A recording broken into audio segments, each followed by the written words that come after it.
coming to you live here in the Garden City of Port Harcourt. Of course, you know what happens when press and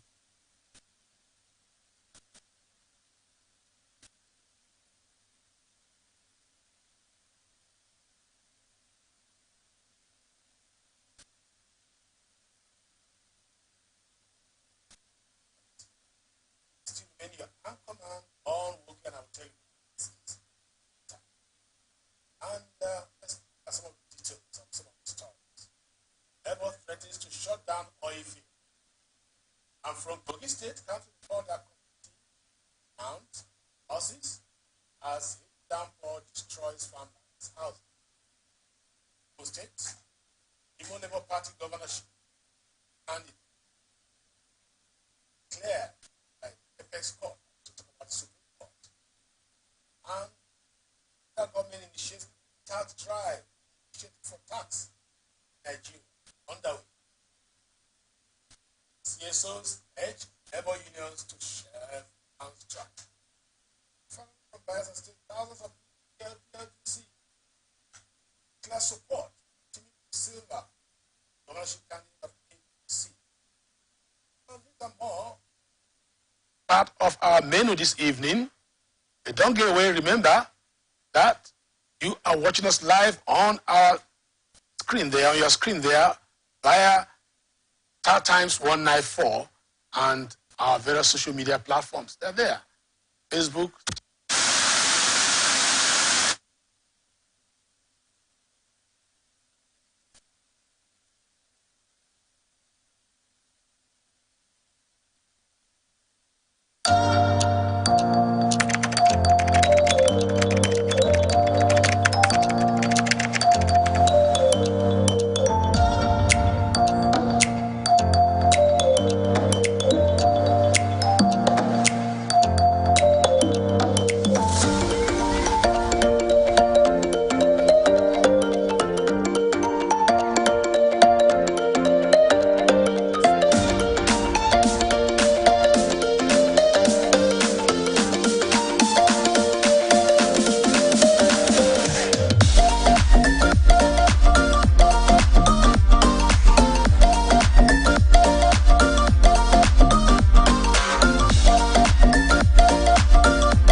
Welcome back.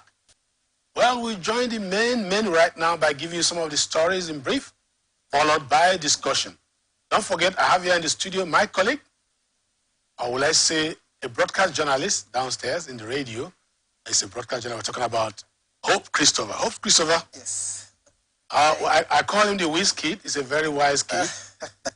You're welcome to the program. It's a pleasure to be here. Thank you. All right. Now, Labour Party threatens to shut down oil fields. That's the first story. The Trade Union Congress says it is ready to shut down all oil field locations in the country if the ongoing discussions with the Nigerian National Petroleum Company Limited and the Nigerian Ajib Oil Company do not yield positive results. The president of TUC, Comrade Festus Usifo, made the threat while speaking to newsmen in Lagos. Oando PLC announced on September 4 an agreement with ENI, an Italian multinational energy company, over the 100% acquisition of Nigerian Ajib Oil Company Limited's shares. Now, concerns about the fate of Nigerian workers, that's the fears now, in Ajib Company following the transition of ownership from one hand to the other. Reacting to the issues raised, Usifo maintained that the union's position is for due process to be followed by Ajib Company. According to him, TUC is not in support of rolling its members over to Oando PLC without adequate development plans for workers who have worked so many years for Ajib Company. This is an interesting narrative. You know what normally happens when you have a transition? When you have mergers and acquisitions, it happened in the banks. When there was this issue of merger and acquisition, many people lost their job because the new owners have a way of doing what they call rationalization. You know? And I recall that Chinua Achebe's book talked about insincerity in the use of language. Of course, the colonial master used that language. Yes. They talk about the pacification of the primitive tribes of the Niger. And when that happens, it means that a lot of people, you know, indigenous population in the region have been killed. They call it pacification. In work-related issues, they call it rationalization. But when that language comes up, one thing you must bear in mind is that many breadwinners will lose their bread. Very true. And that is the fear of TUC in this transition of 100% acquisition of Ajib, owned by ENI company Italia, right? Over to Oando, which is a Nigerian company. The fear of TUC is that proper arrangement must be made to protect the interests of the workers of that company, to avoid, you know, undue rationalization, as it were. Really true. I am 100% of the same opinion. I think before something of this nature should be done, there should be a transitional, process. You know, people should be ready. There should be some level of proactiveness. If they are 100% acquired, as we're seeing right now, that means that a lot of the workers, a lot of members of staff would lose their jobs. And of course, we are seeing how we can better the economy of Nigeria. And doing this also would even, somehow cause more negative effects. So I think it's a right decision. They are on the right track, and they should go on with it. I just hope that the government will really intervene as soon as possible to remedy the situation. To ensure that nobody's cheated. Exactly. Because there's nothing wrong with an indigenous company taking over. Some of these IOCs have been here for years. Yes. And Ajib Oil Company operates in my area. In fact, my community is one of the landlords of Ajib, right from a budget down this way. And so, landowners, those who own who are the oil community landlords of this company, would like to see a situation where the company is operating in a very friendly environment so that they can get their corporate social responsibility. Because corporate social responsibility is part of what also should be negotiated. I think that it's not just TUC talking about its workers. It should be about landowners, the oil-bearing communities, negotiating with the company. Talking about, now that a new company is coming, what is our fate? Are we going to stand with our, what they call MOUs?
welcome back. Sorry for that short break in transmission. We are looking at the next story.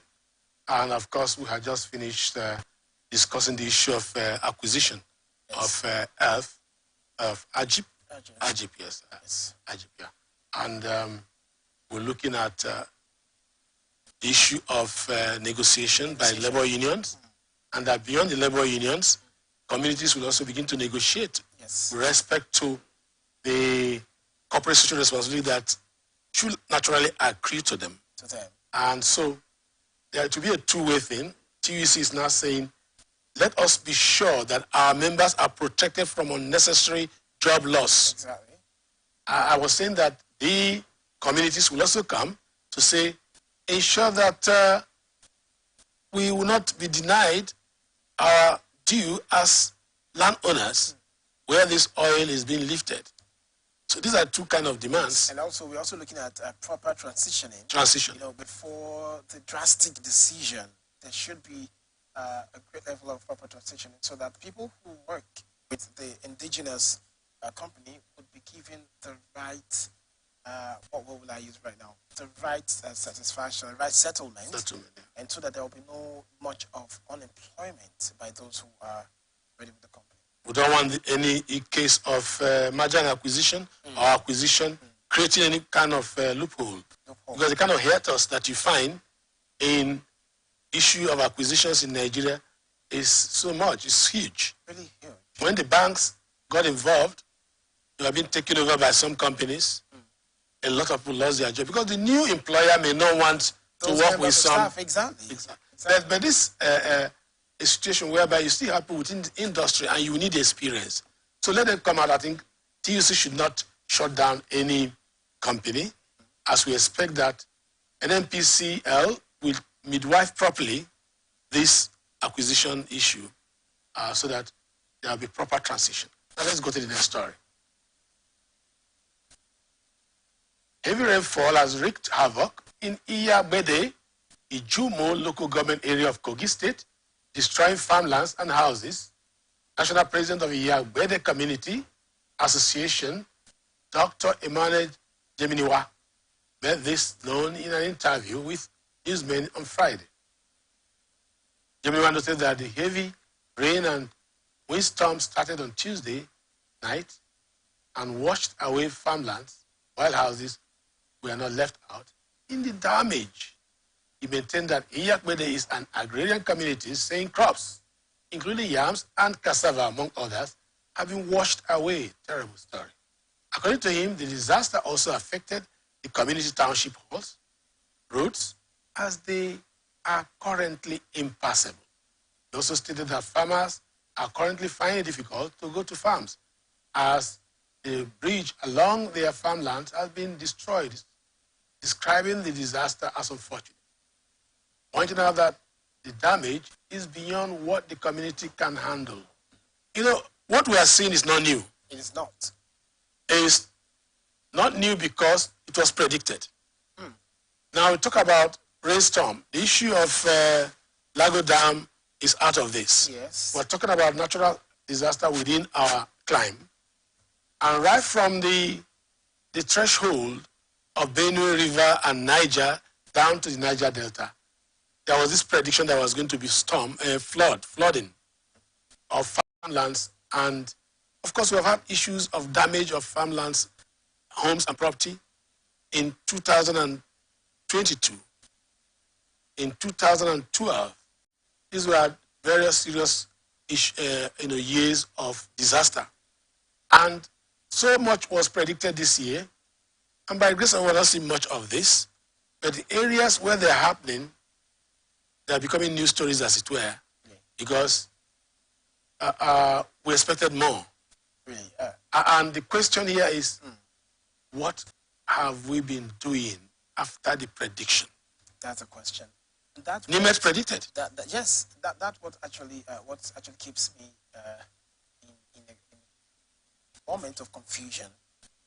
We know that this is a natural disaster. We cannot stop it. But the highest we can do right now is to be very much proactive. And then when we take proactive measures, we'll be able, to reduce the damages that could be caused. now it is uncontrollable. What will happen to the people who have lost their houses, who have been deluged? I mean, it's really a concern. Farmlands? They're farmlands, and the farmlands have been a stream of income for most of these families.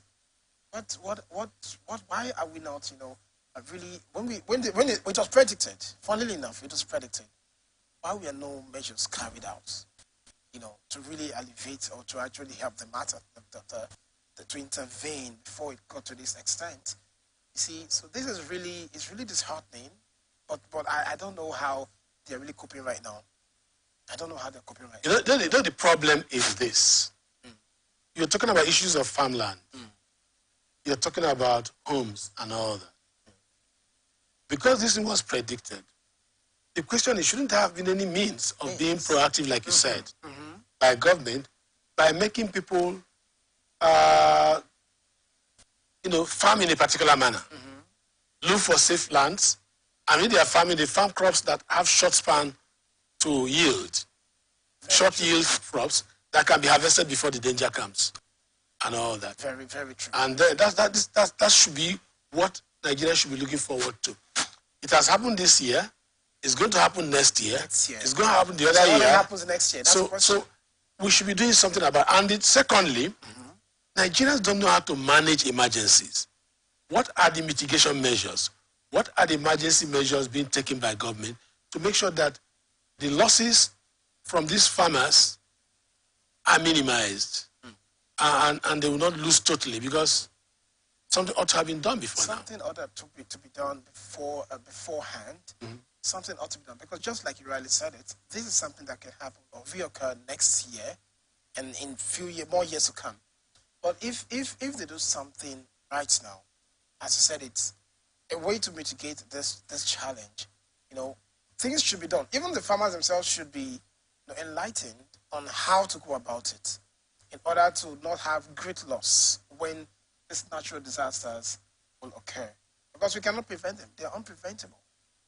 So I feel the government has to be more proactive enough, and not just by words of promise, to ensure that every measure that they hope to carry out will be implemented before these natural disasters will actually occur.